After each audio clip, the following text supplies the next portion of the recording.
Fourthly and finally, and importantly, the consciousness doesn't perish even when the body perishes or even when the body disintegrates. ಕೊನೆ ಮಾತು ಏನಪ್ಪಾ ಇದ್ನೇದ್ದು ಅಂದ್ರ ಈ ಆತ್ಮತತ್ವ ಶರೀರ ನಾಶ ಆದಾಗ ಇದು ನಾಶ ಆಗುವುದಿಲ್ಲ. ಇದು ಯಾವಾಗಲೂ ಬದಲಾವಣೆ ಆಗುವುದಿಲ್ಲ. ಮೂರೂ ಕಾಲದಲ್ಲಿ ಒಂದೇ ರೀತಿಯಿಂದ ಇರುವಂತಹದ್ದು. ಶರೀರಕ್ಕ ಹುಟ್ಟು ಸಾವು ಹ 6 ವಿಕಾರಗಳದಾವ್. ಎದಕ್ಕ? ಈ ಶರೀರಕ್ಕ. ಆದ್ರ ಆತ್ಮನಿಗೆ ಯಾವ ವಿಕಾರಗಳು ಇಲ್ಲ. ಅದು ಹುಟ್ಟುವುದು ಇಲ್ಲ, ಅದು ಬೆಳೆಯುವುದೂ ಇಲ್ಲ, ಅದು ಬೆಳೆದು ಅದು ಕೊನೆಗೆ ನಾಶನೂ ಆಗೋದಿಲ್ಲ.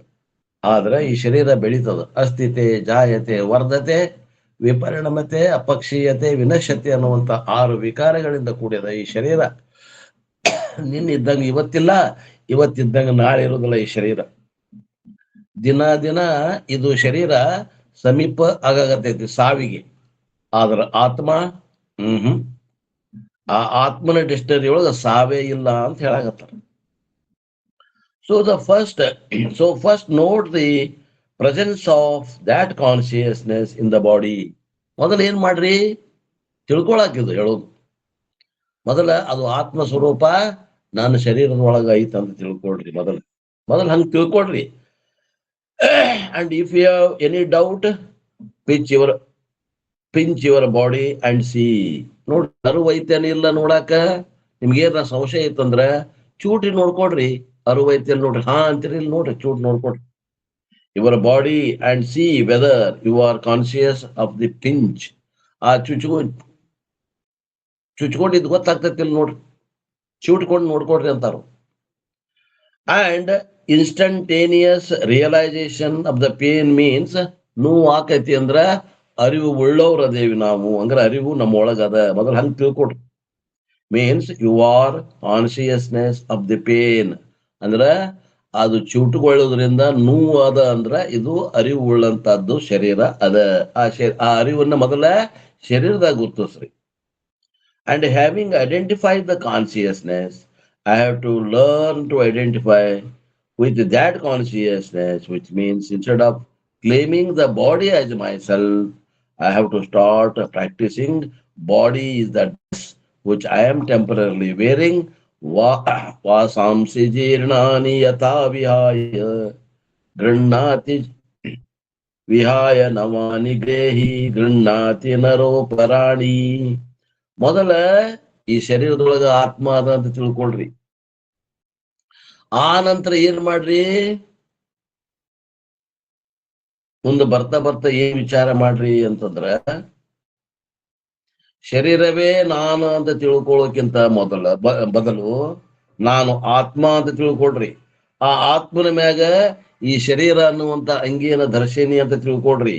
ಹೆಂಗ ಏನದ ಅಂಗಿ ಹೆಂಗ ಹೊಲಸಾಗ್ತದ, ಅವಾಗ ಹೊಸ ಅಂಗಿ ಹಾಕೋತೀನಿ. ಅಂಗಿ ಬಾಳ ಹರಿದಿತ್ತು ಅಂದ್ರ ಅಂಗಿನ ಬದಲಾವಣೆ ಮಾಡ್ತೇನೆ. ಹಂಗ ನಾನು ಆತ್ಮನಾದವ ಈ ಶರೀರಗಳನ್ನ ಬದಲಾವಣೆ ಮಾಡ್ತೇನೆ. ನಾನು ಒಳಗ ಆತ್ಮ ಬದಲಾವಣೆ ಆಗೋದಿಲ್ಲ. ಈ ಶರೀರಗಳನ್ನ ಬದಲಾವಣೆ ಮಾಡ್ತೇನೆ, ಅಂಗಿಗಳನ್ನ ಬದಲಾವಣೆ ಮಾಡ್ತೇನೆ.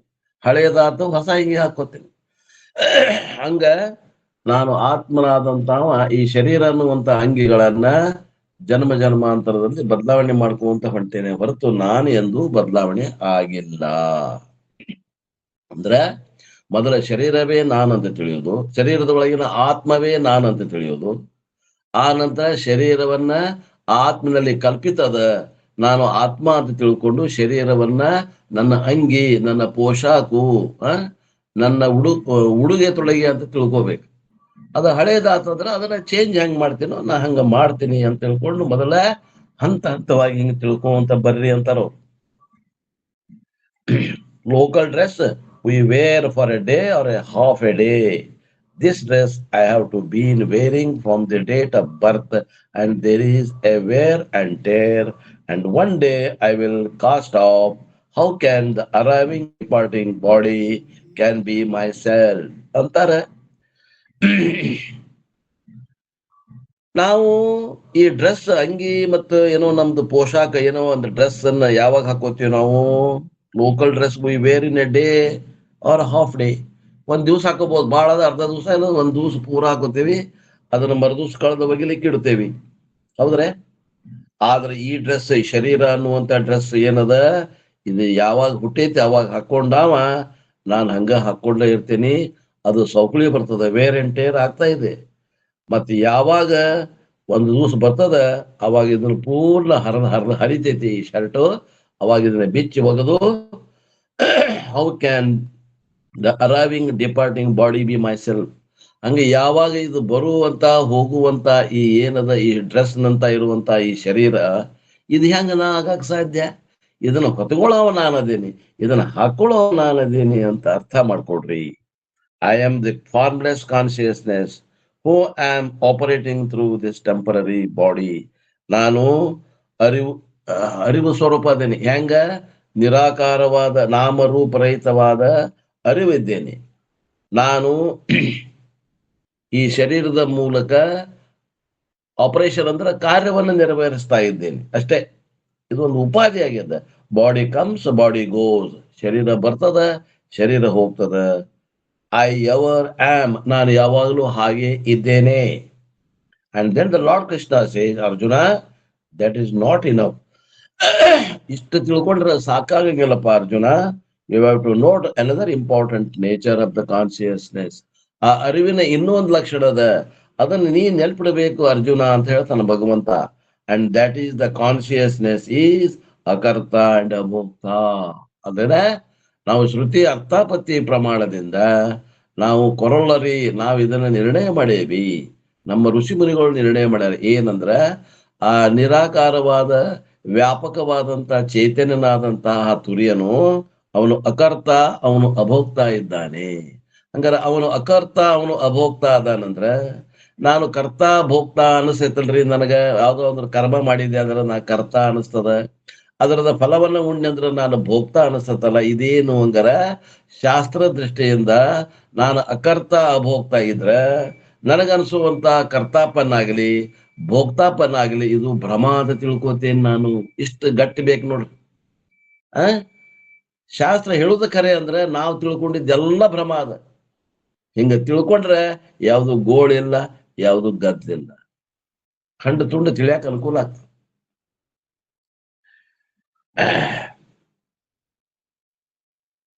And then Lord Krishna says, Arjuna, that is not enough. You have to note another important nature of that consciousness.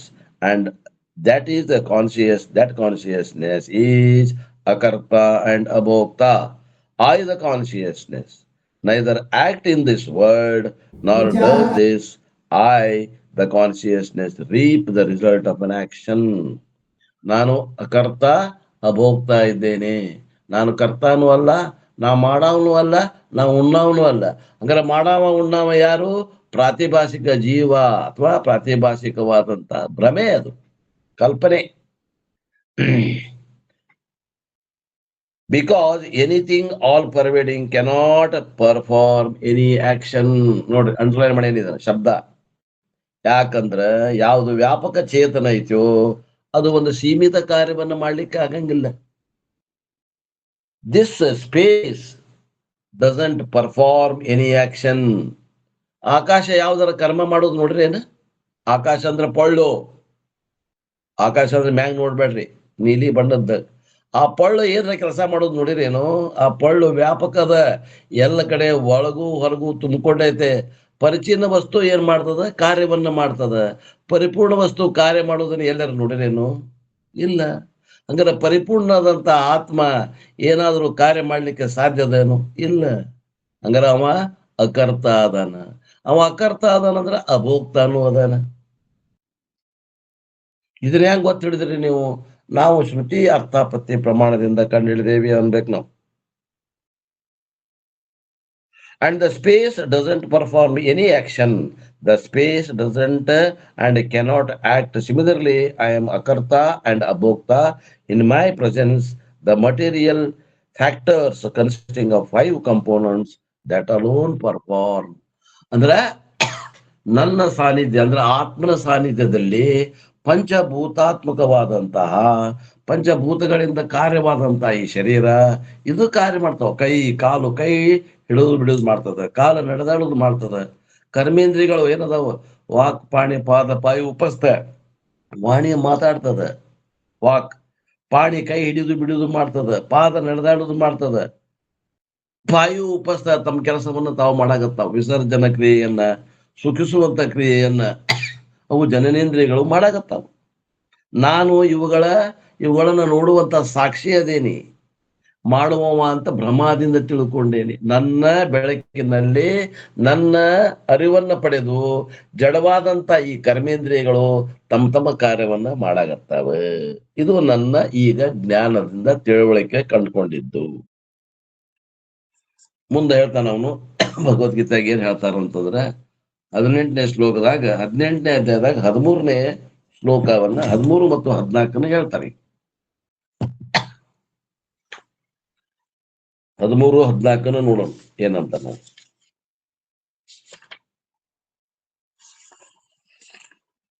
ಪಂಚೈತಾನಿ ಮಹಾಭಾವೋ ಕಾರಣಾನಿ ನಿಬೋಧ May ಸಾಂಖ್ಯೆ ಕೃತಾಂತೆ ಪ್ರೋಕ್ತಾನಿ ಸಿದ್ಧಯೇ ಸರ್ವ ಕರ್ಮಣಾಂ. ಏ ಮಹಾಭಾವು ಅರ್ಜುನ, ಸಂಪೂರ್ಣ ಕರ್ಮಗಳ ಸಿದ್ಧಿಗೆ ಈ 5 ಕಾರಣಗಳನ್ನು ಕರ್ಮಗಳನ್ನು ಮುಗಿಸಲು ಉಪಾಯಗಳನ್ನು ತಿಳಿಸುವ ಸಾಂಖ್ಯಶಾಸ್ತ್ರದಲ್ಲಿ ಹೇಳಲಾಗಿದೆ. ಅವುಗಳನ್ನು ನೀನು ನನ್ನಿಂದ ಚೆನ್ನಾಗಿ ತಿಳಿದುಕೋ. ಏನದ? ಕರ್ಮಗಳ ಸಿದ್ಧಿಗಾಗಿ ಮುಂದಿನ ಪದ್ಯದ 14ನೇ ಶ್ಲೋಕ, ಅಧಿಷ್ಠಾನ, ಕರ್ತ, ಭಿನ್ನ ಭಿನ್ನ ಪ್ರಕಾರದ ಕರ್ಣಗಳು, ಅನೇಕ ವಿಧವಾದ ಬೇರೆ ಬೇರೆ ಕ್ರಿಯೆಗಳು, ಹಾಗೆಯೇ 5ನೇ ಕಾರಣ ದೈವವಾಗಿದೆ. ಅಂದ್ರೆ ಅವು ಮಾಡ್ತಾವ್ರಿ ಕರ್ಮನ, ಆತ್ಮ ಮಾಡಲ್ಲ ಅಂತ. ಇವು 2 ಶ್ಲೋಕಗಳಿಂದ ಆ ವಿಷಯವನ್ನು ಹೇಳ್ತಾರೆ.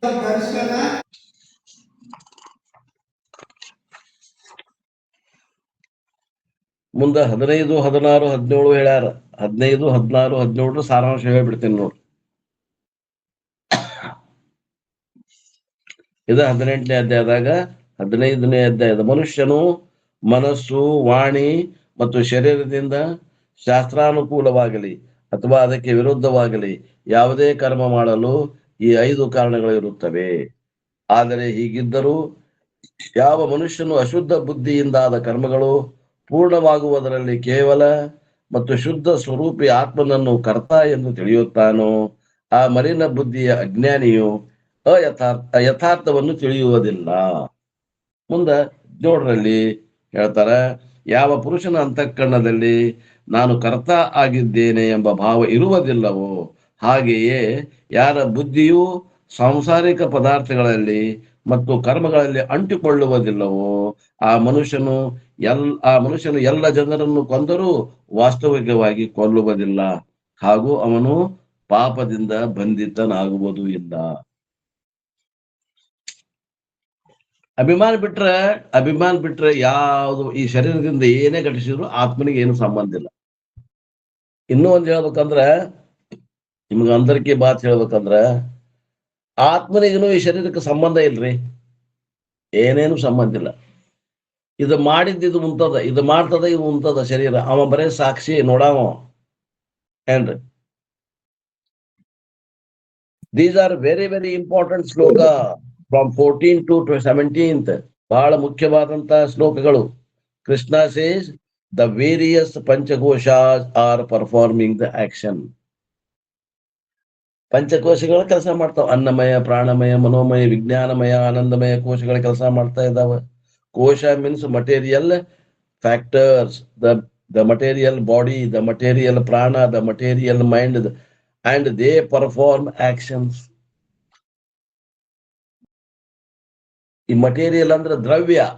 ಈ ದ್ರವ್ಯಗಳು ಏನದ, ಜಡವಾದಂತಹ ಪದಾರ್ಥಗಳು ಏನದಾವ, ಇವು ಕೆಲಸವನ್ನ ಮಾಡಾಕತ್ತಾವ, ಎಲ್ಲ ಕರ್ಮಗಳನ್ನ ಮಾಡಾಕತ್ತಾವ. ಇನ್ ಮೈ ಪ್ರೆಸೆನ್ಸ್, ನನ್ನ ಸಾನ್ನಿಧ್ಯದಲ್ಲಿ. But I myself do not do any action, ನಾನು ಏನು ಕರ್ಮ ಮಾಡವಲ್ಲ. Just as the light is all pervading the hall, we do actions in the presence of light. ನಾಟಕ ದೀಪ ಪ್ರಕರಣ ಪಂಚದಶಿ ಒಳಗಲ್ಲ, ಹಂಗ ಆ ನಾಟಕದಲ್ಲಿ ಹಚ್ಚಿದಂತಹ ದೀಪ ಅಲ್ಲಿ ಬರುವಂತಹ ಎಲ್ಲ ಕ್ಯಾರೆಕ್ಟರ್ಸ್ ಬೆಳಗ್ತದ. ನರ್ತಕಿ ಬಂದ್ರ ನರ್ತಕಿನ ಬೆಳಗ್ತದ, ಅಲ್ಲಿ ಬಂದು ಯಾರೋ ಡಾನ್ಸ್ ಮಾಡಕತ್ತಾರ ಅಂದ್ರ ಅವ್ರನ್ನ ಬೆಳಗ್ತದ, ಆ ಪಾತ್ರಧಾರಿನ ಎಲ್ಲಾ ಬೆಳಗ್ತದ. ಅವ್ರೆಲ್ಲರೂ ಪಾತ್ರಧಾರಿಗಳ ಹೋದ್ರಂದ್ರ ಖಾಲಿ ಸ್ಟೇಜನ್ನ ಬೆಳಗ್ತದ. ಅಲ್ಲಿ ನಾ ಬೆಳಗ್ತೇನೆ ಅನ್ನುವಂತ ಅಭಿಮಾನ ಅದಕ್ಕಿಲ್ಲ.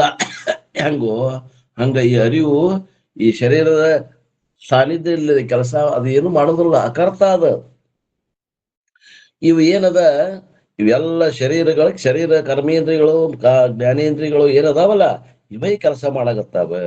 But the light itself doesn't perform any action. ಆ ಬೆಳಕು ಏನದ ಅದು ಏನೂ ಕಾರ್ಯ ಮಾಡ್ತಾ ಇಲ್ಲ. My hand is moving, light which illumines the hand doesn't move at all. ನೋಡ್ರಿ, ಒಂದು ಕೈನ ಬೆಳಕಿಗೆ ಹಿಡಿರಿ, ಅಂಗೈ ಹಿಡಿರಿ, ಅದನ್ನ ಸ್ವಲ್ಪ ಚಲಸ್ರಿ, ಕೈ ಚಲಸ್ರಿ. ಆ ಕೈ ಮ್ಯಾಗ ಬಿದ್ದಂತ ಬೆಳಕ ಚಲಿಸ್ದಂಗ ಆಕತಿ, ಚಲಸೈತಿ ಅನ್ನೋದು ನೋಡ್ರಿ. ಕೈ ಚಲಸೆ ಅದು, ನಿಮ್ಮ ಅಂಗೈ ಚಲಸಾಗತ್ತದ, ಅಂಗೈ ಕೂಡ ಬೆಳಕು ಚಲಿಸಿದಂಗ ಆಗಾಗತ್ತದ. ಅದ ಬೆಳಕು ಚಲಸೈತೋ ಏನ್ ಅಲ್ಲೇ ಐತೆ ನೋಡ್ರಿ, ವಿಚಾರ ಮಾಡ್ರಿ. ಧರ್ಮ ಆಶ್ರಯ ಮಾಡಿಕೊಂಡಾಗ ಸ್ವತಂತ್ರವಾಗಿಲ್ಲ. ತಿಳಿಯಾಗತ್ತೈತಲ್ಲ ನಾ ಹೇಳೋ ಮಾತು. ಚಲಿಸದಂಗ ಕಾಣಿಸ್ತದ್ರಿ, ಅದು ಚಲಿಸಂಗಿಲ್ಲ. ಚಲಸಂಗಿಲ್ಲ, ಚಲಿಸಿದಂಗ ಕಾಣ್ತದ. ಹಂಗ ಆತ್ಮನಿಗೆ ಚಲನೆ ಇಲ್ಲ. ಈ ಶರೀರ ಚಲನೆ ಆದಾಗ ಅದು ಚಲಿಸ್ತೇನೋ ಅನ್ನೋಂಗ ಕಾಣ್ತದ.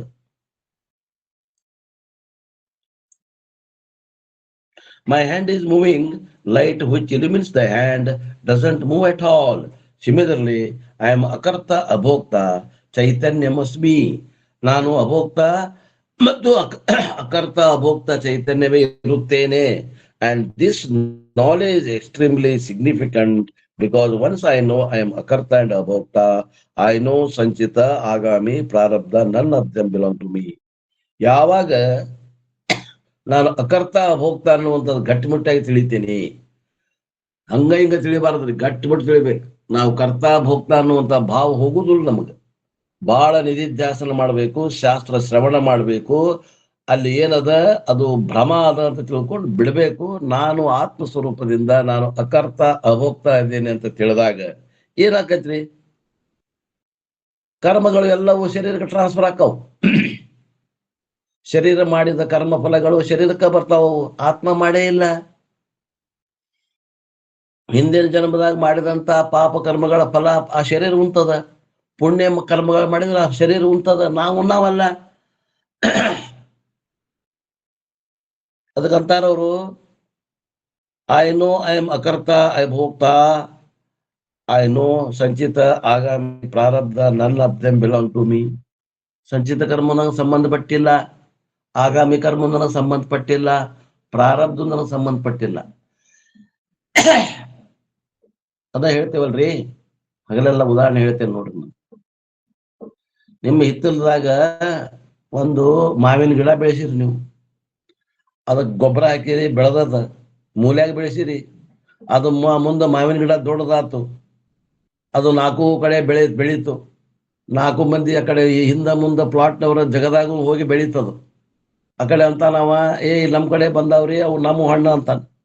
ಅವ ಇನ್ನೊಬ್ಬ ಅಂತಾನ, 4 ಕಡೆ ಹೋಗೈತೆ, ನೀವು ಬೆಳೆಸಿದವ್ರ ಕಡೆನೂ ಅದಾವ ಮಾವಿನ ಹಣ್ಣು ಗಿಡದಾಗ.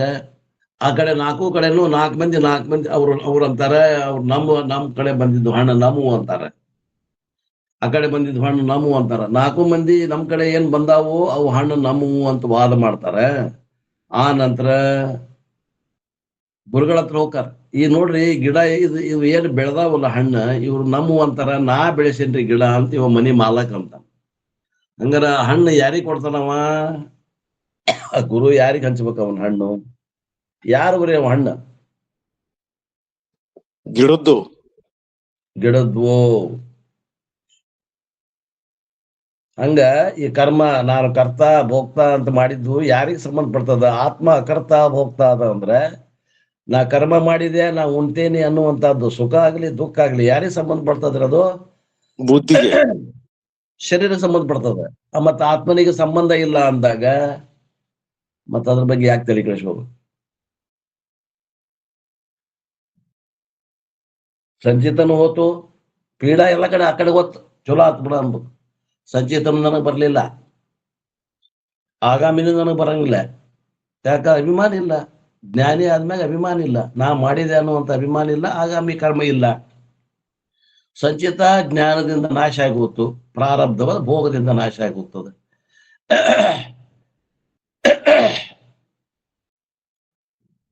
When the karma itself is not mine, how come will its result? ಕರ್ಮನ ನಂದ ಅಲ್ಲಂದ್ರ ಕರ್ಮಫಲ ನಂದ ಹೆಂಗ ಆಗ್ತದ್ರಿ? ಇಷ್ಟ ತಿಳಿದೈತಿಲ್ಲೋ? ಅಲ್ಲಿ ಮತ್ತೆ ತಮಿಳ್ನಾಗ ಏನೋ ಬರ್ದಾರ ಅವರು, ಅದು ಇದ ಅರ್ಥ ಇರ್ಬೋದೇನು, ನನಗದು ಗೊತ್ತಿಲ್ಲ. Tamil, I don't know Tamil. ನಮ್ಮ ಫ್ರೆಂಡ್ ಒಬ್ರು ಅದಾರ ತಮಿಳ್, ಅವ್ರು ಕೇಳ್ಕೋಬೇಕು ಅಂತವೇನ್ ಇದ್ದಿದ್ರು ಕೇಳಿ ಹೇಳ್ತಾರ. So the one who does alone has to reap. ಯಾವ ಕರ್ತ ಅದಾನ ಅವನೇ ಭೋಗ್ತಾ ಆಗ್ಬೇಕು. ಕರ್ತ ಒಬ್ಬವ, ಭೋಗ್ತಾ ಒಬ್ಬವ ಆಗ್ಲಿಕ್ಕೆ ಬರುವುದಿಲ್ಲ. I am neither a doer, I am nor a reaper. ನಾನು ಕರ್ತಾನೂ ಅಲ್ಲ, ನಾನು ಭೋಗ್ಸೋವನು ಅಲ್ಲ. I am neither receiver of the karmaphala, which means I am nitya mukta ಸ್ವರೂಪ. ಅಂದ್ರೆ ನಾನು ಯಾವಾಗಲೂ ಮುಕ್ತನೇ ಇದ್ದೇನೆ. ಅಜ್ಞಾನ ಕಾಲದಾಗೂ ಮುಕ್ತ ಇದ್ದೇನೆ, ಮಧ್ಯ ಕಾಲದಲ್ಲಿಯೂ ಮುಕ್ತ ಇದ್ದೇನೆ, ಜ್ಞಾನೋತ್ತರ ಕಾಲದಲ್ಲಿ ಮುಕ್ತನೇ ಇದ್ದೇನೆ. ಅವಾಗ ಗೊತ್ತಿಲ್ಲದಕ್ಕೆ ಒದ್ದಾಡಕತ್ತೀನಿ. ಈಗ ಗೊತ್ತಾದ್ಮೇಲೆ ನನಗೆ ಒದ್ದಾಡುವಂತದ್ದಾಗ್ಲಿ ದುಃಖ ಮಾಡುವಂತ ಪ್ರಸಂಗ ನನಗಿಲ್ಲವೇ ಇಲ್ಲ. ಐ ಎಂ ನಿತ್ಯ ಮುಕ್ತ ಸ್ವರೂಪ, ಪುಣ್ಯ ಪಾಪರಹಿತ ಅತೀತ. ಪುಣ್ಯ ಪಾಪಗಳನ್ನು ದಾಟಿದವನೇನು ಅರ್ಜುನ? ನೀ ಪುಣ್ಯ ಪಾಪ ದಾಟಿದವ ನೀ ಅದಿರಿ.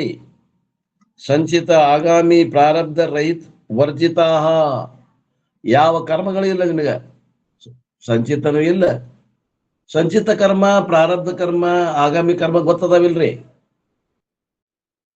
ಸಂಚಿತ ಅಂದ್ರ ಡಿಪಾಸಿಟ್ ಮಾಡಿದ್ದು, ಅನೇಕ ಜನ್ಮ ಜನ್ಮಾಂತರಲ್ಲಿ ಮಾಡಿ ನಮ್ಮ ಅಕೌಂಟ್ನಾಗ ಇರ್ತಾವ ಅವು.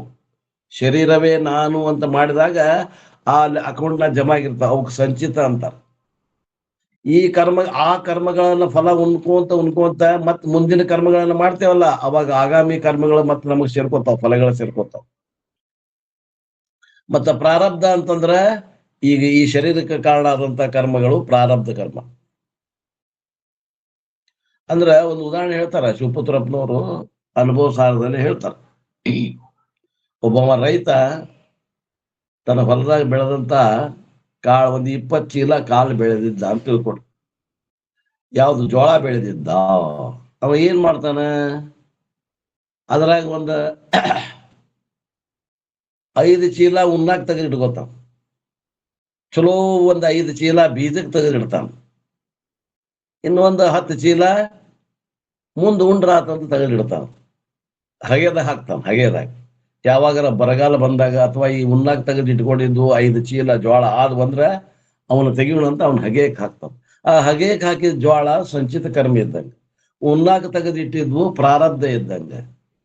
ಮತ್ತೆ ಮುಂದೆ ಬಿತ್ತಾಕ ಮತ್ತೆ ಜೂನ್ ಬಂದಾಗ ಬಿತ್ತಾಕ ತೆಗೆದಿಟ್ಟಾನಲ್ಲ ಬೀಜ ರೂಪದಿಂದ ಚಲೋ ಕಾಳ ಗಟ್ಟಗಟ್ಟನು, ಅವಕ್ಕ ಆಗಾಮಿ ಅಂತ ಹೇಳ್ತಾರ. ಹಿಂಗೆ ತಿಳ್ಕೊಡ್ರಿ. ಇದ್ರ ಬಗ್ಗೆ ವಿಸ್ತಾರವಾಗಿ ಹೇಳೇನೇನು ಹಿಂದೆ ನನ್ ನೆನಪಿಲ್ಲ, ಬರ್ತದ ಮತ್ತೊಮ್ಮೆ ಬಂದಾಗ ಹೇಳ್ತಾನ. ಉತ್ತಮ ಮಧ್ಯಮ ಅಧಮ ಜನ್ಯ ರಹಿತ. ಉತ್ತಮ ಮಧ್ಯಮ ಅಧಮ ಜನ್ಯ ರಹಿತ. Even janmas do not belong to me. ಜನ್ಮಗಳ ಉತ್ತಮ ಜನ್ಮನೂ ನನಗೆ ಸಂಬಂಧ ಇಲ್ಲ, ಮಧ್ಯಮ ಕನಿಷ್ಠ ಜನ್ಮನೂ ನನಗೆ ಸಂಬಂಧ ಇಲ್ಲ. ಆತ್ಮನಿಗೆ ನಾನು ಶ್ರೀಮಂತಾಗಿ ಹುಟ್ಟಿದ್ದು ಏನಾರ ಸಂತೋಷ ಐತೆನ? ಇಲ್ಲ. ನಾನು ಬಡವ್ರ ಮನ್ಯಾಗ ಹುಟ್ಟಿದ್ದೆ ಏನಾರ ದುಃಖ ಐತಿನ ಆತ್ಮನಿಗೆ? ಇಲ್ಲ. ಈ ಶರೀರ ಯಾವುದು ಪ್ರಾರಬ್ಧದ ಅನುಗುಣವಾಗಿ ಹುಟ್ಟದ, ಆತ್ಮ ಅದಕ್ಕೆ ಅಸಂಗನಾಗಿ ಯಾವಾಗಲೂ ಬೇರೆನೆ ಅದಾನ. Even janmas do not belong to me because janmas are determined by the karmas. ಜನ್ಮಗಳು ಕೂಡ ನಮ್ಗೆ ಇಂತಾದ ಜನ್ಮ ಬರ್ಬೇಕಂತ ತಿಳ್ಕೊಂಡು ಎದರಿಂದ ನೇಮ ಆಗಿತ್ತದು? ನೇಮಿಸಲ್ಪಟ್ಟೈತಿ ನಾವು ಮಾಡಿದಂತ ಕರ್ಮಗಳ ಮೇಲೆ. ಮತ್ತೆ ಜ್ಞಾನಿದ ಕರ್ಮಗಳು ಹೆಂಗ ಅಕ್ಕಾವಂದ್ರ ಅವನ ಸಂಚಿತ ಕರ್ಮಗಳು ಜ್ಞಾನದಿಂದ ಸುಟ್ಟು ಹೋಗ್ತಾವ. ಆಗಾಮಿ ಕರ್ಮಗಳು ಯಾರು ಅವ್ರನ್ನ ಹೊಗಳ್ತಾರ ಅವ್ರಿಗೆ ಪುಣ್ಯ ಕರ್ಮಗಳು ಹೋಗ್ತಾವ, ಯಾರು ಅವ್ರನ್ನ ತೆಗಳ್ತಾರ ಅವ್ರ ಪಾಪ ಕರ್ಮಗಳು ಹೋಗ್ತಾವ ಜ್ಞಾನಿಗಳದ್ದು.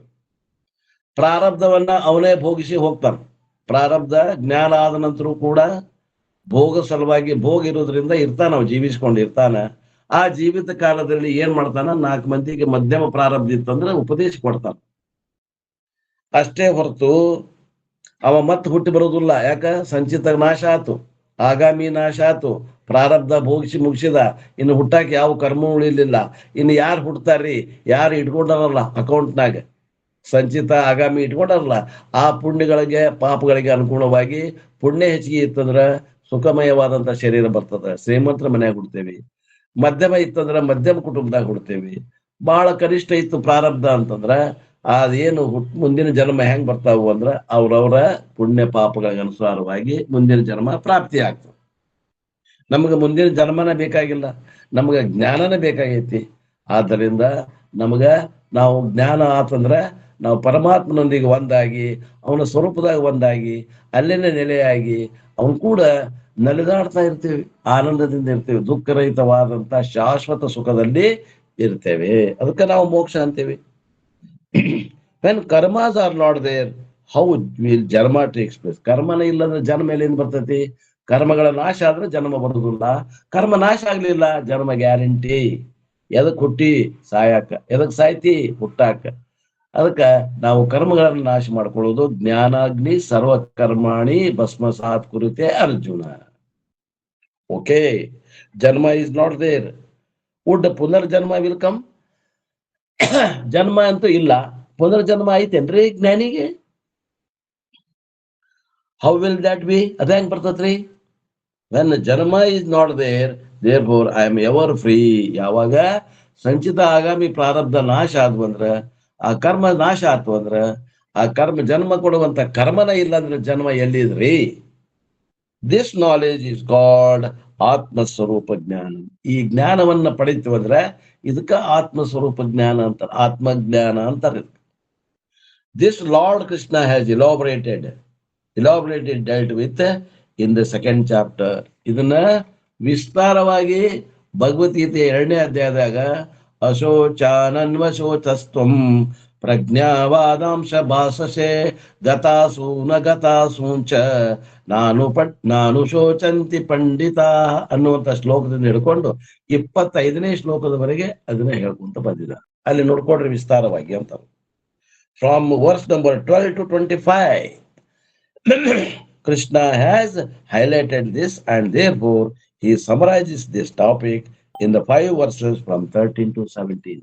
13, 14, 15, 16, 17 ಈ 5 ಶ್ಲೋಕಗಳಲ್ಲಿ ಅಲ್ಲಿ 12, 13 ಶ್ಲೋಕದಾಗ ಹೇಳಿದಂತ 2ನೇ ಅಧ್ಯಾಯದ ಹೇಳಿದಂತ ಸಾರಾಂಶವನ್ನ ಇಲ್ಲಿ 5 ಶ್ಲೋಕದಾಗ ಇನ್ನೊಮ್ಮೆ ಹೇಳ್ತಾನೆ. ಬೇಕಾದ್ರೆ ಅವನ್ ನೋಡ್ಕೊಡ್ರಿ.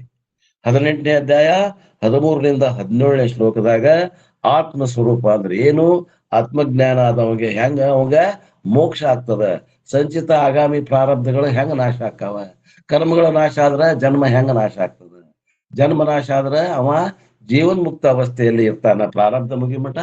ಪ್ರಾರಬ್ಧ ಮುಗಿತು ಅಂತಂದ್ರೆ ಪರಮಾತ್ಮನಲ್ಲಿ ಒಂದಾಗಿ ಅವನು ಪರಮಾತ್ಮ ಕೂಡ ಸುಖವನ್ನ ಅನುಭವಿಸ್ತಾ ಇರ್ತಾನೆ. ಇದು 2ನೇ ವಿಷಯ. ಇದಕ್ಕೇನಂತಾರೆ? ಆತ್ಮ ಸ್ವರೂಪ.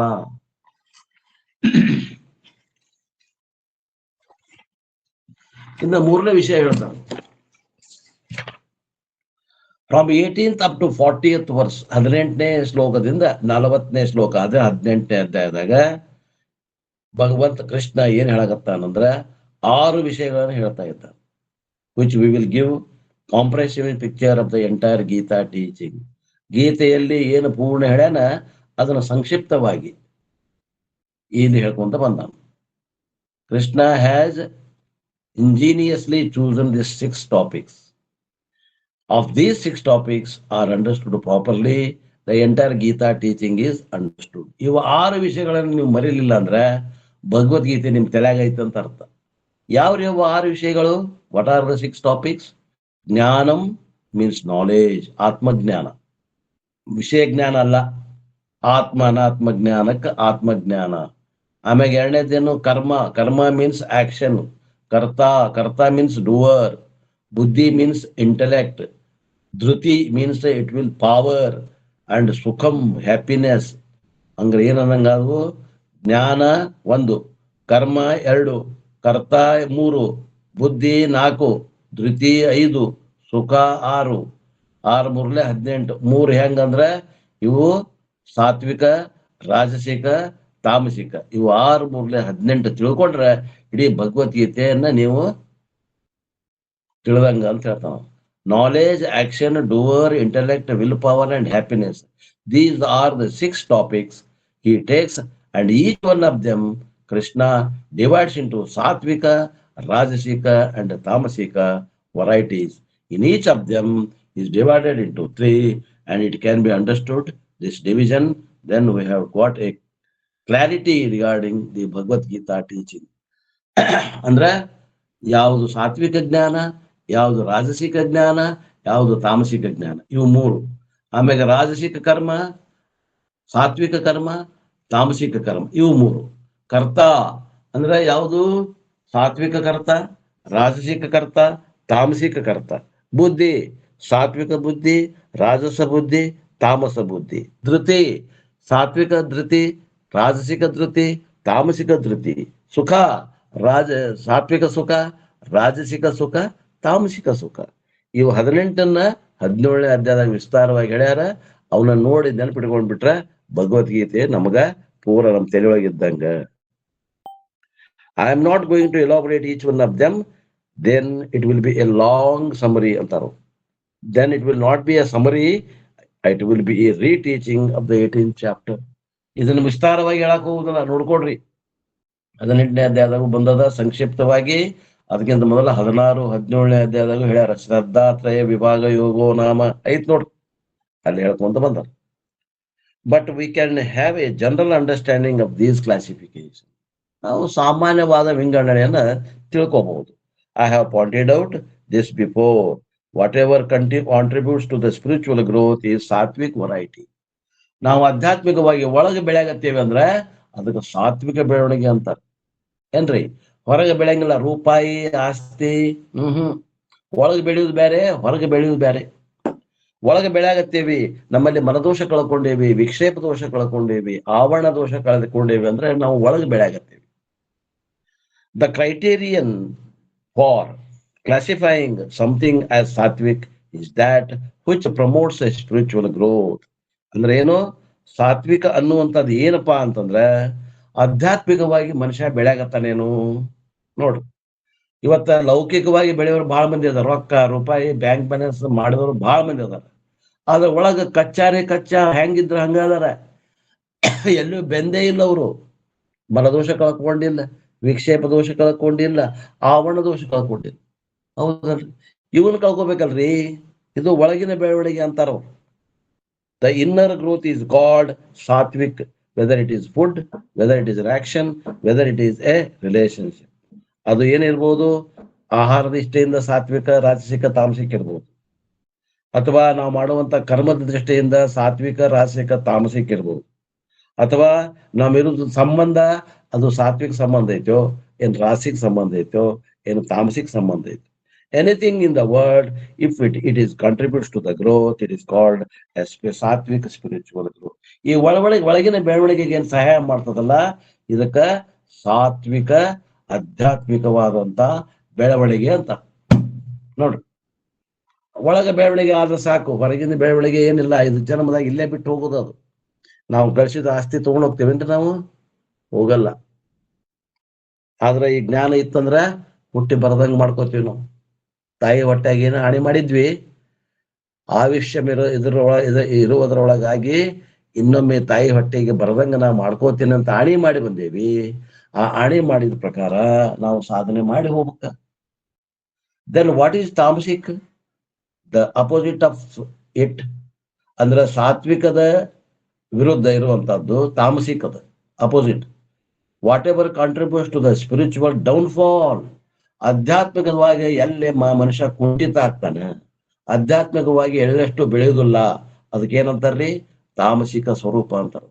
What ever contribute to the spiritual downfall, spiritual slip, spiritual retrogression is called tamasic variety. Whether it is food, whether it is a dress, whether it is even relationship, you can classify into sattvic, rajasic and tamasic. So these are the two opposites. ಒಂದು ಸತ್ವ, ಒಂದು Thomas. ಇದು ಎರಡು ಏನದ, ಒಂದಕ್ಕೊಂದು ವಿರೋಧ ಅದಾವ. ಇವು ಎರಡರ ಮಿಶ್ರಣ ಇತ್ತಂದ್ರ ಅದು ಏನಾಗ್ತದ? ರಜೋ. ಅದು ರಜೋಗುಣದಾಗಿಂದ ಸಂಬಂಧ ಆಗ್ಬಹುದು, ರಜೋಗುಣದ ಆಹಾರ ಇರಬಹುದು, ರಜೋಗುಣದ ಕರ್ಮಗಳು ಇರಬಹುದು. ಅದನ್ನ ಹೇಳ್ತಾರೆ ನೋಡಿ. ದೆನ್ ವಾಟ್ ಈಸ್ ರಾಜಸಿಕ್ variety? Whatever contributes to the material growth but leads to the spiritual stagnation. ಅಂದ್ರೆ ಮನುಷ್ಯ ಆಧ್ಯಾತ್ಮಿಕವಾಗಿ ಬೆಳೆಯುವುದಿಲ್ಲ, ಆದ್ರೆ ಲೌಕಿಕವಾಗಿ ಬೆಳೀತಾನೆ. ಸಮಾಜದಲ್ಲಿ ದೊಡ್ಡ ಹೆಸರು ಮಾಡ್ತಾನ, ಶ್ರೀಮಂತ ಅನಿಸ್ಕೋತಾನ, ದೊಡ್ಡ ಮಂತನಧಾಮ ಅನಿಸ್ಕೋತಾನ. ಹೋದಲ್ಲಿ ಬರ್ರಿ ಕುಂಡ್ರಿ ಅಂತಾರ, ಸನ್ಮಾನ ಹಾರ ಮರ್ಯಾದೆ ಕೊಡ್ತಾರ, ಹಾರ ಹಾಕ್ತಾರ, ಸನ್ಮಾನ ಮಾಡ್ತಾರ. ಆದ್ರೆ ಒಳಗೆ ಬೆಳೆದಿಲ್ಲ. ಅಲ್ಲಿ ಏನದ ಸ್ಪಿರಿಚುವಲ್ ಸ್ಟ್ಯಾಗ್ನೇಷನ್, ನಿಂತಲೇ ನಿಂತಾನಂತ. ಒಳಗಿನ ಬೆಳವಣಿಗೆ ಕುಂಠಿತ ಆಗ್ಯದ. ಇದಕ್ಕೇನಂತಾರೆ? ಇದಕ್ಕೆ ರಾಜಸಿಕ ವೆರೈಟಿ ಅಂತಾರೆ. A lifestyle in which there is a material growth. I am becoming richer and richer. I have got more and more number of industries and several houses and any number of cars. Thus moderately I am growing. Materially I am growing, but I am so much materially involved that there is no time. ನೋಡ್ರಿ, ಅವ ಇಷ್ಟು ಸಂಪತ್ತು ಗಳಿಸ್ಯಾನಂತ ಏನ್ರಿ, ರೊಕ್ಕ ಎಣ್ಸಕ್ time ಇಲ್ಲ, car ಎಷ್ಟದಾವ ಗೊತ್ತಿಲ್ಲ, ಬಂಗ್ಲೆ ಎಷ್ಟದಾವ ಗೊತ್ತಿಲ್ಲ, industry ಅವನ ಹೆಸರಲ್ಲೇ ಇಂಡಸ್ಟ್ರಿ ಮಾಡ್ಯಾನ, 10 ಹಲವು ಇಂಡಸ್ಟ್ರಿ ಮಾಡ್ಯಾನ, ಎಷ್ಟೋ ಮನಿ ಕಟ್ಟ್ಯಾನ. ಒಂದಲ್ಲ ಮನಿ, ಹಲವಾರು ಮನಿ ಕಟ್ಟ್ಯಾನ. ಮನಿ ಅಲ್ಲ ಬಂಗ್ಲೆ ಅಲ್ಲ, ಅರಮನಿ ಕಟ್ಟ್ಯಾನ. ಅಂದ್ರೆ ಏನರ್ಥ? ಇವ ಲೌಕಿಕವಾಗಿ ಬೆಳೆದಾನ, ಆದ್ರ ಒಳಗ ಕಚ್ಚಾರೇ ಕಚ್ಚಾ. ಇದಕ್ಕೇನಂತಾರ? ರಾಜಸಿಕ ವೆರೈಟಿ ಅಂತ ಹೇಳ್ತಾರೆ. ಇಲ್ಲೊಂದು ಶ್ಲೋಕ ಬರ್ದಾರ ಬಹಳ ಸಣ್ಣಾಗಿ. ಏನಂತಾರ ಅವ್ರು? ಬಾಲಸ್ತಾವತ್ ಕ್ರೀಡಾಸಕ್ತ, ತರುಣಸ್ತಾವತ್ ತರುಣೀಸಕ್ತ, ವೃದ್ಧಸ್ತಾವತ್ ಚಿಂತಾಸಕ್ತ, ಪರಮೇ ಬ್ರಹ್ಮಣಿ ಕೋಪಿನ ಸಕ್ತ. ಭಜ ಗೋವಿಂದಂ ಭಜ ಗೋವಿಂದಂ, ಗೋವಿಂದಂ ಭಜ ಮೂಢಮತೆ. ಸಂಪ್ರಾಪ್ತೆ ಸನ್ನಿಹಿತೆ ಕಾಲೇ, ನಹಿ ನಹಿ ರಕ್ಷತಿ ಡುಕುರುಂ ಕರಣೆ. 60, 70, 80 ಆದ್ಮೇಲೆ ಕಾಶಿಗೆ ಹೋದ್ನಂತ, ವೇದ ಕಲಿಬೇಕು ಅಂತ. ಅಲ್ಲೇ ದೇವಃ ದೇವೌ ದೇವಾಹ, ದೇವಂ ದೇವೌ ದೇವಾಹ ಪಾಠ ಮಾಡಕತ್ನಂತ. ಡುಕುರುಂ ಕರಣೆ ಅಂದ್ರೆ ಏನ್ರಿ? ಸಂಸ್ಕೃತದಲ್ಲಿ ಗ್ರಾಮರ್ ಬಾಯ್ಪಾಠ ಮಾಡಕತ್ನಂತ, ಡುಕುರುಂ ಕರಣೆ ಅಂತಾರದು. ಅಲ್ಲೋ ಇಷ್ಟು ವಯಸ್ಸಿನಾಗ, ಸಣ್ಣ ವಯಸ್ಸಿನಾಗ ಮಾಡ್ಬೇಕು ಇದು ಗ್ರಾಮರು. ಈಗ ವಯಸ್ಸಾದ್ಮ್ಯಾಗ ನೀನು ಸಂಸ್ಕೃತ ಗ್ರಾಮರ್ ಕಲಿಯಾಗತ್ತಿಯಲ್ಲೋ ಹುಚ್ಚ. ಏನ್ ಮಾಡು? ಬಾಲಸ್ತಾವತ್ ಕ್ರೀಡಾಸಕ್ತ, ಬಾಲಕನಾಗಿದ್ದಾಗ ಆಟದಾಗ ನೀ ಮಗ್ನಾದಿ. ಸಣ್ಣ ಮಕ್ಕಳು ಎದ್ರಾಗ ಮಗ್ನ ಇರ್ತಾರ್ರಿ? ಆಟ. ಟೆಡ್ಡಿ ಬೇರ್ ತಂದು ಕೊಡ ಅಜ್ಜ, ಟೆಡ್ಡಿ ಬೇರ್. ಗಾಡಿ ತಂದು ಕೊಡು, ಪಿಸ್ತೂಲ್ ತಂದು ಕೊಡು, ಬಲೂನ್ ತಂದು ಕೊಡು. ಬಾಲಸ್ತಾವತ್ ಕ್ರೀಡಾಸಕ್ತ, ಬಾಲ್ಯದಲ್ಲಿ ಕ್ರೀಡೆಗಳಲ್ಲಿ ಆಸಕ್ತಿ. ತರುಣಸ್ತಾವತ್ ತರುಣಿ ರಕ್ತ, ಯಾವಾಗ ಹರೇ ಬಂತು ಅವಾಗ ಹುಡುಗಿಯಲ್ಲಿ ಆಸಕ್ತಿ ಆದ. ಮುಂದೆ ವೃದ್ಧಸ್ತಾವತ್ ಚಿಂತಾಸಕ್ತ, 60 ರಿಟೈರ್ಡ್ ಆದ, ಚಿಂತೆ ಮಾಡಕತ್ತ. ನಾನು ಯಾಕೋ ಹಲ್ಲು ಬಿದ್ದಾವು, ಕೂದಲು ಬೆಳಗಾದವು, ನಡ ಬಗ್ತು, ಅಡ್ಡಾಡಕ್ ಬರಂಗಿಲ್ಲ, ಕಿವಿ ಕೇಳಂಗಿಲ್ಲ, ಕಣ್ಣು ಕಾಣಂಗಿಲ್ಲ. ಅಯ್ಯೋ ರಾಮ, ನನಗೆ ಹಿಂಗಾಕೈತಿ ಅಂತ ಗೊತ್ತೇ ಇದ್ದಿದ್ದಿಲ್ಲ. ಚಾಲು ಆತು. ವೃದ್ಧಸ್ತಾವತ್ ಚಿಂತಾಸಕ್ತ, ಪರಬ್ರಹ್ಮಣೆ ಕೋಪಿನ ಸಕ್ತ. ಪರಬ್ರಹ್ಮ ವಿಚಾರ ಮಾಡಬೇಕು ಅನ್ನೋರೇ ಯಾರು ಇಲ್ಲಂತ. ಭಜ ಗೋವಿಂದಂ ಭಜ ಗೋವಿಂದಂ, ಗೋವಿಂದಂ ಭಜ ಮೂಢಮತೆ. ಮೂರ್ಖ, ಭಗವಂತನನ್ನ ಧ್ಯಾನಿಸೋ ಯೋಗ್ಯ ಸಮಯದಲ್ಲಿ, ಯೋಗ್ಯ ಕಾಲದಲ್ಲಿ, ಮೈಯ ಕಸವಿದ್ದಾಗ ಆ ಭಗವಂತನನ್ನ ಭಜಿಸು ಅಂತ ಹೇಳ್ಕೊಂಡು ಶಂಕರಾಚಾರ್ಯರು ಭಜಗೋವಿಂದಂ ಅಂತ ಹೇಳ್ತಾರೆ. ಆ ಪದ್ಯದಲ್ಲಿ ಹೇಳ್ತಾರ ಆ ಮಾತನ್ನ. ಆ ಭಜಗೋವಿಂದಂ ಅನ್ನುವಂಥದ್ದು ಒಂದು ಪ್ರಕರಣನ ಅಭ್ಯಾಸ ಮಾಡುವಂತ ಪ್ರಕರಣ ಅದ ರೀ. ಸುಮಾರು ಒಂದು 40-45 ಶ್ಲೋಕ ಅದಾವ. ಅವನ್ನೆಲ್ಲ ಅಭ್ಯಾಸ ಮಾಡ್ಬೋದಾವ್. ಅವನ್ನೆಲ್ಲ ನೀವು ಅಭ್ಯಾಸ ಮಾಡ್ರಿ, ಸೈಡ್ ಮ್ಯಾಗ ಓದ್ಕೊಡ್ರಿ. ಏನ್ ತಿಳಿಲಿಲ್ಲ ಕೇಳ್ರಿ. ಎಲ್ಲಾನು ನಾನೇ ಹೇಳ್ಬೇಕಂದ್ರೆ ಆಗೋದಿಲ್ಲ, ಸ್ವತಃ ನೀವು ಅಭ್ಯಾಸ ಮಾಡಬೇಕು. ಭಜಗೋವಿಂದಮ್ಮ. ಆನಂತರ ವಿವೇಕ ಚಿಂತಾಮಣಿ, ದೃಶ್ ವಿವೇಕ, ಆತ್ಮ ಅನಾತ್ಮ ವಿವೇಕ, ತತ್ವಬೋಧ, ಆತ್ಮಬೋಧ, ಪಂಚದಶಿ, ಇವೆಲ್ಲ ಏನದಾವು ಬಹಳ ಚಂದ ಗ್ರಂಥಗಳು. ಅಭ್ಯಾಸ ಮಾಡ್ಬೇಕ್ರಿ. ಎಲ್ಲಾ ಸಮಯ ಏನ್ ಕೊಟ್ಟಾನಲ್ಲ ನಮಗೆ, ಆರೋಗ್ಯ ಕೊಟ್ಟಾನ ದೇವ್ರು, ರೊಕ್ಕ ಕೊಟ್ಟಾನ, ಎಲ್ಲಾ ಕೊಟ್ಟಾನ. ಅಂದ್ರ ಟೈಮ್ ಎದಕ್ ಕೊಟ್ಟಾನ ಈಗ ಅಂದ್ರ ಅಭ್ಯಾಸ ಮಾಡ್ರಿ ಅಂತ.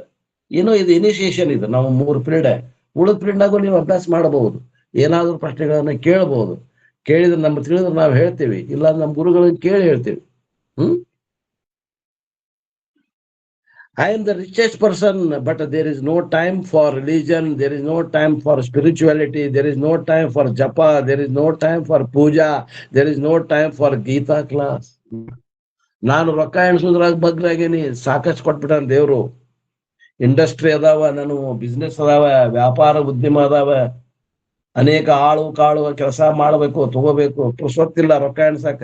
ಆದ್ರಿಂದ ನನಗ ಧರ್ಮ ಮಾಡಕ ನನಗ ಟೈಮ್ ಇಲ್ಲ, ಅಧ್ಯಾತ್ಮ ಸಾಧನೆ ಮಾಡಕ ನನಗೆ ಟೈಮ್ ಇಲ್ಲ, ಜಪ ಮಾಡಕ ಟೈಮ್ ಇಲ್ಲ, ಪರಮಾತ್ಮನ ಪೂಜೆ ಮಾಡಕ ನನಗೆ ಟೈಮ್ ಇಲ್ಲ, ಗೀತಾ ಕ್ಲಾಸ್ ಕೇಳಕಂತೂ ಟೈಮ್ ಇಲ್ಲವೇ ಇಲ್ಲ. And the society looks upon him as A successful person. ನೋಡ್ರಿ, ಇಂಥ ಮನುಷ್ಯನಿಗೆ ಈ ಮೂರ್ಖ ಸಮಾಜ ಇವ ಯಶಸ್ವಿ ಮನುಷ್ಯ ಅಂತ ಪರಿಗಣಿಸಿ ಅವನ್ ಕರೆಸಿ ಅಲ್ಲೆಲ್ಲೇ ಹಾರ ಮಾಲಿ ತುರಾಯಿ ಹಾಕಿ ಸನ್ಮಾನ ಮಾಡ್ತೈತಿ ಸಮಾಜ. ಭಗವದ್ಗೀತೆ ಅಭ್ಯಾಸ ಮಾಡಿದವನು ಸನ್ಮಾನ ಮಾಡಂಗಿಲ್ಲ, ಅಂತವ್ರ ಕರ ಸನ್ಮಾನ ಮಾಡ್ತಾರ. ಯಾಕ? ಅವ್ರಿಗೆ ರೊಕ್ಕ ಬೇಕಾಗಿರ್ತೈತಿ, ಜ್ಞಾನ ಯಾರಿಗೆ ಬೇಕಾಗೈತ್ರಿ? ಅವ್ರ ಕರೆದು ಸನ್ಮಾನ ಮಾಡಿದ್ರೆ ಏನಾದ್ರೂ ಒಂದಿಷ್ಟು ದೇಣಿಗೆ ಕೊಡ್ತಾನ, ಕಾಣಿಕೆ ಕೊಡ್ತಾನ ಅಂತ. Thus, that which makes a person materially successful but spiritually the one who is stagnating, that person has got a rajasic lifestyle. ಯಾವನಿಗೆ ಹೊರಗೆ ಬೆಳೆದಾನ, ರೊಕ್ಕ ರೂಪಾಯಿ ಒಳಗೆ ಬೆಳೆದಾನ, ಅಧ್ಯಾತ್ಮದಾಗ ಏನೂ ಆಗಿಲ್ಲ, ಅವಾಗ ಏನ್ ಅನ್ಬೇಕು ಅಂತಂದ್ರ ರಾಜಸಿಕ ಜೀವನ ಶೈಲಿಯನ್ನ ಮಾಡಿದಾನ ಅಂತ ತಿಳ್ಕೊಬೇಕು. ಮತ್ತೊಬ್ಬರಿಗೆ ನೋಡಕ್ ಹೋಗ್ಬೇಡ್ರಿ, ನಾವ್ ಹೆಂಗ್ ಮಾಡೇವಿ ನೋಡ್ಕೊಡ್ರಿ. ನಾವೇನು ರಾಜಸಿಕ್ ಮಾಡೇವೋ, ಏನು ಸಾತ್ವಿಕ್ ಮಾಡೇವೋ, ಏನು ತಾಮಸಿಕ್ ಮಾಡೇವೋ ನೋಡ್ಕೊಡ್ರಿ. ನಮ್ಮನ್ನ ನೋಡಾಕ ಮೀಟರ್ ಮತ್ತೊಬ್ಬರ ಅಳತಿ ಹಿಡಿದು ಮಾಡಾಕ ಅಲ್ಲ. So thus anything which leads to spiritual growth is sattvic, spiritual stagnation is rajasic, spiritual downfall is tamasic. ಆಧ್ಯಾತ್ಮಿಕ ಬೆಳೆದಿ ಸಾತ್ವಿಕ, ಆಧ್ಯಾತ್ಮಿಕವಾಗಿ ಬಿದ್ದಿ ತಾಮಸಿಕ್. ಬಿದ್ದಿನೂ ಇಲ್ಲ ಎದ್ದಿನೂ ಇಲ್ಲ, ಅಲ್ಲೇ ಇದ್ದಿ, ಎಲ್ಲಿ ಇದ್ದಿ ಅಲ್ಲೇ ಇದ್ದಿ ಅಂದ್ರ ಅದು ರಾಜಸಿಕ ಅಂತ ತಿಳ್ಕೊ. You are understanding? I think he will neither go up nor come down. ರಾಜಸಿಕ ಇದ್ದಾವ, ಅವ ಮ್ಯಾಗೂ ಗತಿ ಇಲ್ಲ, ಅವನ ತಳಗೂ ಗತಿ ಇಲ್ಲ, ಅವ ಎಲ್ಲಿ ಇದ್ನೋ ತ್ರಿಶಂಕು ಅಲ್ಲೇ ಇರ್ತಾನಂತ. ಯಾರು? ರಾಜಸಿಕ. he remains in the same position spiritually. Spiritually ಅಂದ್ರೆ ಅವನ ಆಧ್ಯಾತ್ಮಿಕವಾದಂತಹ ಸಾಧನೆ ಕುಂಠಿತ ಆಗಿರ್ತಲ್ಲ, ಅದು ಎಲ್ಲಿ ಇರ್ತೈತೆ ಅಲ್ಲೇ ಇರ್ತದೆ. If we remember this norm, we can adjust our life in such a way that the first we make sure that we do not go down spiritually. ಇದು ನಮಗ್ ಗೊತ್ತಿತ್ತು ಅಂದ್ರ, ನಮ್ಮ ನಜರ್ನಾಗ ಇದು ವಿಚಾರ ಗೊತ್ತಿತ್ತು ಅಂದ್ರ ಆಧ್ಯಾತ್ಮಿಕವಾಗಿ ನಮ್ಮ ಪ್ರಗತಿ ಕುಂಠಿತ ಆಗಬಾರದು ಅನ್ನೋ ಕಡೆ ಲಕ್ಷ್ಯ ಕೊಡ್ತೀವಿ. First attend to that, whether you are earning gain or not, see that you are not losing the capital. ಅಲ್ರಿ, ನೀವು ರೊಕ್ಕ ಗಳಸಾಗತ್ತೀರೋ ಏನ್ ಇದು ಮಾಡಕತ್ತೀರೋ ಅನ್ನೋಕ್ಕಿಂತ ಮೊದಲ ನಿಮ್ಮ ಹಣ ಕಳ್ಕೊಳ್ದಂಗ ವ್ಯಾಪಾರ ಮಾಡೋದು ಕಲೀರಿ ಅಂತಾರೋ. Because you have reached up to this level spiritually, at least we are human being. Alright, ಈಗ ನಾವೇನ್ ಮನುಷ್ಯರಾಗೇವಲ್ಲ, ನಾವೇನ್ ತುಸ ಸಾಧನೆ ಮಾಡಿ ಬಂದೇವೇನು ಮನುಷ್ಯ ಜನ್ಮಕ್ಕೆ ಬರ್ಬೇಕಾದ ಒಂದ್ ಹಂತ ಏನ್ ಅಮೀಬಾ ಮೊದಲು ಮಾಡ್ಕೊಂಡು ಪೆರಮೇಶಿಯ ಏಕಕೋಶ ಜೀವಿ ಅಮೀಬಾದಿಂದ ದ್ವಿಕೋಶ ಜೀವಿ ಪೆರಮೇಶಿಯಾದಿಂದ ಹಿಡ್ಕೊಂಡು ಅನಂತ ಜೀವರಾಶಿಗಳಿಂದ ಆದಂತಹ ಗಿಡ ಪಕ್ಷಿ ಪ್ರಾಣಿಗಳ ಜನ್ಮವನ್ನ ತಾಳಿ ಮಂಗ್ಯಾನಿಂದ ಮನುಷ್ಯನಾಗಿ ಬಂದೇವಿ. ಅಲ್ಲಿ ಮಠ ಪ್ರಗತಿ ಸಾಧಿಸ್ಕೊಂಡ್ ಬಂದೇವಿ. ಇಲ್ಲಿಂದ ಒಂದೇ ಸ್ಟೆಪ್ ಅದ, ಇಲ್ಲಿ ಯಾಕೆ ನಾವು ಸಾಧನೆ ಮಾಡಬಾರದು ಅಂತಾರ. ಒಂದೇ ಸ್ಟೆಪ್ ಅದ ರೀ ಮೇಲೆ. 84 ಲಕ್ಷ ಜೀವರಾಶಿ ಒಳಗ 83,99,999 ಜೀವರಾಶಿ ಒಳಗ ಹಾದು ಉಂಡು ಬಂದೇವಿ. ಅಲ್ಲಿ ಯಶಸ್ವಿಯಾಗಿ ಬಂದೇವಿ. ಮನುಷ್ಯ ಜನ್ಮ ಬಂದದ, ಇದೇ ಜನ್ಮದಾಗ ಸಾಧನೆ ಮಾಡಿ ಮುಕ್ತಿ ಹೊಂದೋದು ಒಂದ ಬಾಕಿ ಐತಿ. ಅದನ್ನ ಬಿಟ್ಟು ಮತ್ತೆ ಹಿಂದೆ ಯಾಕೆ ಬೀಳ್ತೀರಿ ಅಂತಾರ.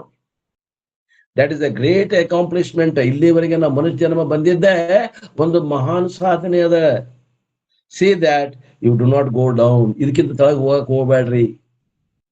And gradually trying to go upwards. ಇನ್ನು ಒಂದೇ ಜನ್ಮ ಮ್ಯಾಗ ಹೋದ್ರಿ ಅಂದ್ರ, ಪ್ರಗತಿ ಸಾಧಿಸಿದ್ವಿ ಅಂದ್ರ ಆಧ್ಯಾತ್ಮಿಕವಾದಂತದ್ದು ಮೋಕ್ಷನ ಐತಿ, ಪರಮಾತ್ಮನ ಅದ ನಮ್ಗಿಂತ ಮೇಲೆ. This is the hint lord Krishna gives through these 6 topics from 18 to 40. 18ನೇ ಶ್ಲೋಕದಿಂದ 40ನೇ ಶ್ಲೋಕದವರೆಗೆ ಈ ಒಂದು ಸಲಹೆ ಸೂಚನೆಯನ್ನ ಅರ್ಜುನಗ ಕೊಡ್ತಾ ನಮ್ಮೆಲ್ಲರಿಗೂ ಕೃಷ್ಣ ಭಗವಂತ ಕೊಡ್ತಾ ಇದ್ದಾನೆ. And you should remember that even happiness Krishna divides into ಸಾತ್ವಿಕ್, ತಾಮಸಿಕ್ ಅಂಡ್ ಸಾತ್ವಿಕ್. ನಮ್ಮ ಆನಂದನು ಕೂಡ 3 ಭಾಗ ಮಾಡಿದಾನ. ಒಂದು ಸಾತ್ವಿಕ ಆನಂದ, ಒಂದು ತಾಮಸಿಕ ಆನಂದ, ಇವುಗಳ ಮಧ್ಯದಲ್ಲಿ ಬರುವಂತಹದ್ದು ಸಾತ್ವಿಕ ಆನಂದ ಅಂತ 3 ಆನಂದಗಳನ್ನ ವರ್ಣನೆ ಮಾಡ್ಯಾನ. There is also a pleasure which contributes to the spiritual growth, a pleasure which contributes to the spiritual stagnation, and certain types of lowly pleasures. ವಿಷಯ ಸುಖಗಳನ್ನು ಕೂಡ 3 ಭಾಗ ಮಾಡ್ಯಾನ. They are pleasures and kicks, all right, but they lead to a spiritual downfall. ಅವೇನೋ ಏನದ ಸುಖ ಕೊಡ್ತಾವ, ಆದ್ರೆ ಆಧ್ಯಾತ್ಮಿಕವಾಗಿ ನಮ್ಮನ್ನ ಕೆಡಿ ಹೋಗ್ತಾವ. ಆದ್ದರಿಂದ ಈ ವಿಷಯ ಸುಖಗಳನ್ನ ಬೆನ್ನ ಹತ್ತಬೇಡ್ರಿ. ಅವು ರಾಸಿಕಿರ್ಲಿ, ಸಾತ್ವಿಕಿರ್ಲಿ, ತಾಮಸಿಕಿರ್ಲಿ, ಆ ವಿಷಯ ಸುಖಗಳಿಗೆ ಎಂದೂ ಬಲಿ ಆಗಕ್ ಹೋಗ್ಬೇಡ್ರಿ. ಅವು ನಿಮ್ಮಲ್ಲಿದ್ದಂತ ಅಮೂಲ್ಯವಾದ ರತ್ನವನ್ನ ಕಸಿದುಕೊಂಡು ನಮ್ಮನ್ನ ಭಿಕಾರಿ ಮಾಡಿ ಬಿಟ್ಟು ಹೋಗ್ತಾವ. All immoral pleasures are pleasures but spiritually slipping down. ಯಾವ ಅನೈತಿಕವಾದಂತಹ ಸುಖವನ್ನ ತಂದುಕೊಡುವಂತಹ ಸಾಧನೆಗಳು ಅದಾವ, ಅವೆಲ್ಲವೂ ನಮ್ಮನ್ನ ಆಧ್ಯಾತ್ಮಿಕವಾಗಿ ನೆಲಕ್ಕೆ ಒತ್ತಾವ. ಹತ್ತಿ ನಾವು ತುಳಿಯಲ್ಪಡ್ತೇವೆ. ಆದ್ದರಿಂದ ಅವುಗಳಿಗೆ ಮಾರು ಹೋಗಬೇಡ್ರಿ. This is the 3rd portion of 18th chapter. ವಿಷಯಗಳಲ್ಲಿ ರಮಮಾಣ ಮಾಡಬೇಡ್ರಿ. ಸುಖದಂತೆ ಕಾಣ್ತವ, ಸುಖ ಕೊಡುದಿಲ್ಲ, ದುಃಖವನ್ನು ಕೊಟ್ಟು ಹೋಗ್ತಾವ. ನೋಡ್ರಿ, ನಿಮ್ಮ ಅನುಭವದಿಂದ ಅವ್ರು ಹೇಳೋ ಮಾತು ಕೃಷ್ಣ ಹೇಳೋದು ಯೋಗ್ಯ ಅನಿಸಿನ ಹೂ ಅನ್ರಿ, ಅಯೋಗ್ಯ ಅನಿಸಿನ ಬಿಟ್ಟು ಬಿಡ್ರಿ. ನೀವು ವಿಚಾರ ಮಾಡಿ ತಿಳ್ಕೊಡ್ರಿ. ತುತ್ತು ಮಾಡಿ ಉಣ್ಸಾಕತ್ತಾನ ಭಗವಂತ. ಇದು 3ನೇ ಭಾಗ. ಇನ್ನ ಒಟ್ಟ 5 ಭಾಗ ಮಾಡಿದ್ದಾರೆ. ಇನ್ನೂ 2 ಭಾಗಗಳನ್ನು ನೋಡುವುದ ಸಮಯ ಆಯ್ತು. ಇನ್ನು ಮುಂದಿನ 4ನೇ ಭಾಗದಿಂದ ವಿಷಯವನ್ನ ನಾಳೆಗೆ ನೋಡೋಣ ಅನ್ನುವಲ್ಲಿಗೆ ಇವತ್ತಿನ ಈ ನನ್ನ ವಾಕೃತ ಸೇವೆಯನ್ನು ಗುರುಪಾದಕ್ಕೆ ಸಲ್ಲಿಸಿ ನನ್ನ ವಾಣಿಗೆ ವಿರಾಮ.